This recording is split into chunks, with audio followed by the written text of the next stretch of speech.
శ్రీ బగళాముఖి అమ్మవారి దేవస్థానంలో ఈరోజు అంటే అక్టోబర్ 13వ తారీఖు సోమవారం పగలు 12 గంటల దగ్గర నుండి శ్రీ అమ్మవారి ఆలయంలో గల 5 హుండీలను భక్తుల సమక్షంలో, అలాగే ఈరోజు నూతనముగా నియామకం కాబడిన ధర్మకర్తల మండలి సభ్యుల సమక్షంలో, అలాగే హెచ్డిఎఫ్సి వారు, అలాగే పోలీస్ సిబ్బంది, రెవెన్యూ అందరి సమక్షంలో 5 హుండీలను మేము ఓపెన్ చేసి భక్తుల అందరి చేత కూడా లెక్కింపు కార్యక్రమాన్ని చేపట్టాము.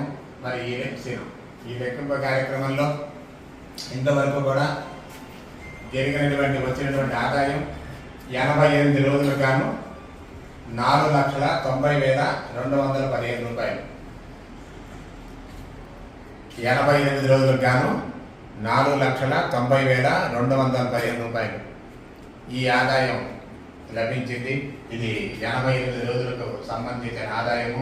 అలాగే ఈ కార్యక్రమంలో పాల్గొన్నటువంటి బ్యాంకు హెచ్డిఎఫ్సి బ్యాంక్ వారు, అలా మేనేజర్ శ్రీ నాగరాజు గారు, వారి సిబ్బంది, మరి మా దేవస్థాన సిబ్బంది, మా దేవాదాయ శాఖ ఇన్స్పెక్టర్ శ్రీ ఎం గోపి గారి ఆధ్వర్యంలో ఈ లెక్కింపు కార్యక్రమం జరిగింది. మరి ఈ లెక్కింపు కార్యక్రమం పూర్తయిన తర్వాత ఇన్స్పెక్టర్ గారు కూడా వారి అభిప్రాయం చెప్తారు.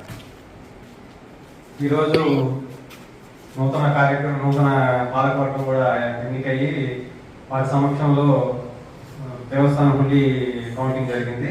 హుండీ కౌంటింగ్ బాగా వచ్చిందండి.